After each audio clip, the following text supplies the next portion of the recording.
علامہ صاحب مجھے یہ بتائیے گا کہ جو قربانی کے دن ہیں یا قربانی کے ایام ہیں وہ کتنے ہیں یا کس کس دن تک قربانی ہو سکتی ہے؟ جو عرف عام میں بتاؤں کہ جو یعنی کہ مشہور ہے وہ یہ ہے کہ تیسرے دن کی ظہر سے پہلے تک قربانی جائز ہے. مجھے ذرا قربانی کے دن اور ایام کے حوالے سے. اچھا علی بھائی، بنیادی طور پہ یہ بھی ایک معرکۃ الآراء اختلافی مسئلہ معروف ہے. اس کے اندر بھی وہی بات ہے کہ ٹسل بازی بھی ہے اور کچھ اجتہادی نوعیت کا اختلاف بھی ہے. اب مجھے آپ نے بتانا ہے کہ جب ہم سارے حج کرنے کے لیے جاتے ہیں، سارے مسلمان جاتے ہیں، تب قربانی کے دن کتنے ہوتے ہیں؟ اور جب ہم پاکستان میں ہوتے ہیں تب قربانی کے دن کتنے ہوتے ہیں؟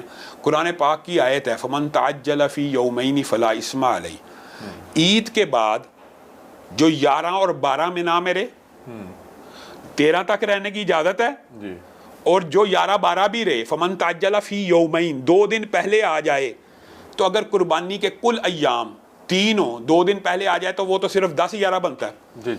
تو قربانی کے ایام 10 11 12 اور 13 ہیں، تو 2 دن کی چھوٹ ملی تو وہ 13 کو واپس آیا. تو بنیادی طور پہ جب آپ مینا میں ہوتے ہیں تب آپ 13 تاریخ کو بھی قربانیاں کرتے ہیں. مطلب کہ آپ 13ویں دن، مطلب کہ عید کے چوتھے دن. ہاں، عید کے چوتھے دن مینا میں قربانیاں ہوتی ہیں. وہاں پہ آپ حج کرنے کے لیے آتے ہیں، وہاں آپ باندھ لیتے ہیں. مطلب آپ حج کرنے جا رہے ہیں تو عید کے چوتھے دن تک قربانیاں آپ کرتے ہیں.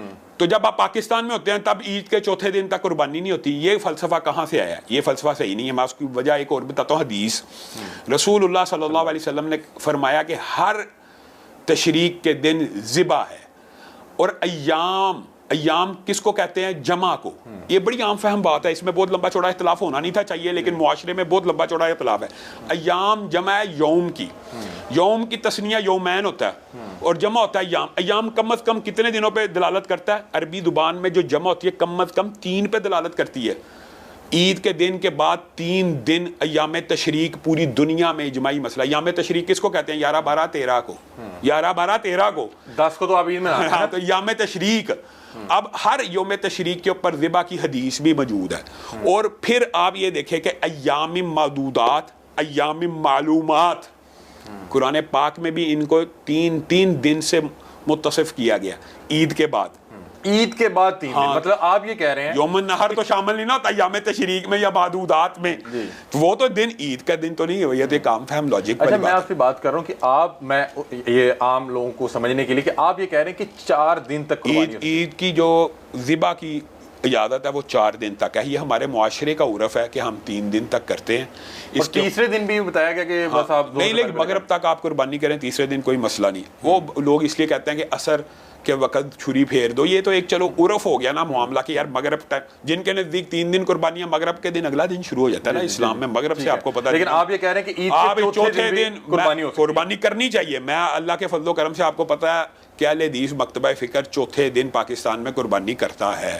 ہمارے اپنے ادارے میں چوتھے دن قربانیاں ہوتی ہیں. حافظ محمد سلفی صاحب کراچی میں چوتھے دن اونٹ کی قربانی کرتے ہیں. تو یہ آپ یہ سمجھ لیں، آپ یہ سمجھ لیں ٹسل والی بات ہے. ہم یہ سمجھتے ہیں کہ سنت کا حیا ہونا چاہیے. سعودی عرب میں مینا کے اندر تو چوتھے دن قربانیاں ہو رہی ہیں، وہاں پہ آپ کو اعتراض نہیں ہے. سعودی عرب میں عید کے چوتھے دن بھی قربانی ہو رہی ہے. پوری دنیا میں ہوتی ہے. پاکستان میں کیوں نہیں ہو سکتی؟ تو پاکستان میں جب ہم کرتے ہیں یہ اس بات کے اوپر، وہی بات ہے ٹسل والی بات ہے. لیکن اس میں نا میں یہ بھی سمجھتا ہوں کہ یہ ٹسل نہیں ہونا چاہیے. یہ کہ اجتہادی رائے ہے. ویسے مجھے جہاں تک پتا ہے کہ بہت سے لوگوں کو عید کے چوتھے دن قربانی کے بارے میں علم نہیں ہے. لیکن ایک بات بتائیں، اللہ کے فضل و کرم سے جو سنتیں متروک ہے، یعنی جس سنت کو ترک کر دیا گیا، اس کا بھی حیا ہونا چاہیے کہ نہیں؟ معاشرے میں ہونا چاہیے. اب اہل حدیث مکتبہ فکر کے اندر آپ کو پتا ہے جنازہ اونچی آواز میں پڑھایا جاتا ہے. اہل سنت باقی تو سارا ہلکی بات. تو اس کا مطلب ہے خاموشی سے پڑھانا بھی تو جائز ہے نا. ہم مانتے جائز ہے، ہم اونچی کیوں پڑھاتے ہیں آپ کے خیال میں؟ سنت کے علاوہ ایک اور بات کہ لوگوں کو دعائیں نہیں آتی. تو جب اونچی پڑے گا تو آمین تو کہہ سکیں گے، یا دعا کے ساتھ دعا زبان تو چلا لپ سنگ کر سکتے ہیں. اب بات سمجھ رہے ہیں؟ تو اگر چوتھے دن قربانی کی سنت کا حیا ہم نہیں کریں گے تو کون کرے گا؟ تو چوتھے دن کے تک قربانی ہونی چاہیے اور اس کا ابلاغ ہونا چاہیے. اور یہ بھی وہی بات آئی. میں یہ بات ضرور کہنا چاہتا ہوں کیونکہ ہمارے پاکستان میں فقہ حنفی کی اکثریت ہے. وہ یہ سمجھتے ہیں یہ جی فقہ حنفیوں کی مخالفت نہیں. یہ بھی ایک اجتہادی نوعیت کا مسئلہ ہے. خود اہل حدیث میں بعض عالم 3 دن کو کہتے ہیں عرف ہے تو کر لو. اب معاشرے میں ایک عرف ہے چوتھے دن نہ کرو. یعنی اسی طرح حناف میں بھی چوتھے دن کی قربانی کے قائل لوگ موجود ہیں. تو ایک اجتہادی نوعیت کا مسئلہ ہو جب رسول اللہ صلی اللہ علیہ وسلم سے ثابت ہو, قرآن کی آیت سے ثابت ہے, اور آپ دیکھیں نا فمن تعجل فی یومین سے ثابت ہے.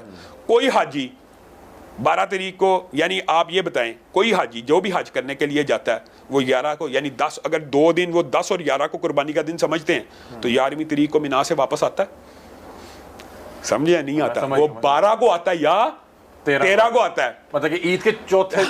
بات عام لاجیکلی, یعنی قرآن کی آیت ہے یار, قرآن کی نص ہے, یا وہ 13 کو واپس آتا ہے یا جو رخصت ہے وہ 12 کو واپس آ جاتا ہے. اگر 12 تک ہی دن ہے تو پھر اس کو 11 کو واپس آنا چاہیے قربانی کے لیے. اب بات ہمیں واپس آ جائے پھر احرام کو. تو یہ بات میرے خیال میں ایک وہی بات ہے کہ کچھ چیزیں معاشرے میں غلط العام ہیں, اس کا ابلاغ موجود نہیں ہے تو اس کا ابلاغ کرنا چاہیے, لیکن احیاء سنت سے یہ باتیں پھیل جاتی ہیں. مثلا آج آپ نے پوچھ لیا تو یہ بات ٹریول تو کرے گی, اور اسی طرح سنتوں کی بعض متروک سنتیں بھی تو ہوتی ہیں نا. آپ دیکھیں اہل حدیث اول ٹائم پہ نماز پڑھتے ہیں, جو احناف ہوتے ہیں وہ آخری ٹائم پہ پڑھتے ہیں, تو دونوں پہ نماز پڑھنا جائز ہے نا. لیکن ہم دونوں اتنے سٹبن ہوئے ہیں, ہم ہمیشہ ہی پہلے ٹائم پڑھیں گے, وہ ہمیشہ ہی آخری ٹائم پڑھیں گے.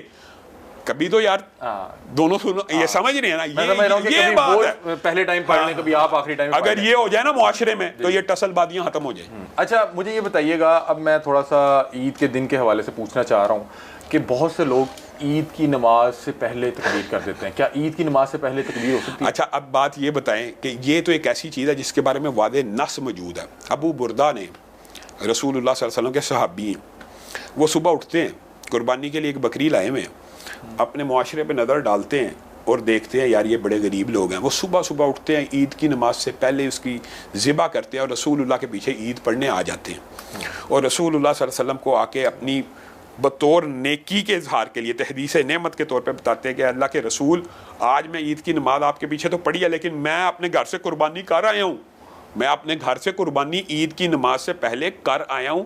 اس نیت دیکھیں کتنی عمدہ ہے کہ میرے محلے میں غریب لوگ ہیں, سب سے پہلے ان کی پیٹ میں جاؤ ابو بردہ کی بکری کا گوشت جائے تو مجھے ثواب ملے. رسول اللہ صلی اللہ علیہ وسلم کی پیشانی کے اوپر سلبٹیں پڑ گئی. تو رسول اللہ صلی اللہ علیہ وسلم نے ابو بردہ کو کہا اگر آپ قربانی کا ثواب حاصل کرنا چاہتے ہیں تو عید کی نماز کے بعد کریں. اب عید کی نماز کتنے منٹ کی ہوتی ہے؟ 5 منٹ 10 منٹ لگا لیں.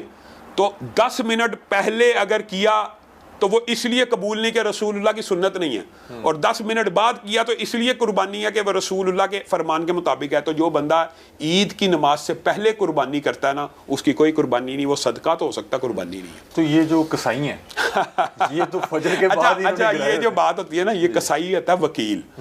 قربانی میں وکیل بنانا جائز ہے, یہ بات بھی یاد رکھے. اور جس کو وکیل بنایا جائے, مثلا میں نے کسی کو وکیل بنایا, اگر اس کی مسجد میں صبح جیسے ہمارے ہاں 5:45 پہ عید کی نماز ادا ہو جاتی ہے, تو جیسے عید کی نماز ادا ہو جاتی ہے ہم وکیل ہوتے ہیں, اجتماعی قربانی کرتے ہیں, تو ہم 5:45 پہ قربانی کرنا شروع کر دیتے ہیں. اس میں جو وکیل ہوتا ہے نا, جس کو آپ نے مختص کیا قربانی کرنے کے لیے, یہ اس کے عمل کے اوپر ہے. اگر اس نے عید کی نماز پڑھ لیا وہ قربانی کر دے, قربانی جائز ہے. اور اگر یہ نہیں ہوتا, یہ بات بڑی ایک فقہی نوعیت کا مسئلہ ہے. لوگ سمجھتے ہیں اس بندے نے حصہ ڈالا ہے, اس نے ابھی عید کی نماز نہیں پڑھی, یہ اپنے اوپر وہ تکلیف مسلط کرنا جس کی شریعت میں پتہ کیا آپ کو پتہ ہے ایسے مدارس موجود ہیں, وہ فون کر دیتے ہیں جی عید کی نماز پڑھ لیجیے, ایک گاؤں دے پورے بندے پورے ہو گئے. یہ تکلیف ایسی ہے جو اللہ تعالیٰ نے نہیں مسلط کی, آپ نے پڑھ لی ہے, آپ کو انہوں نے وکیل بنایا, آپ قربان کر دے, گائے جائے.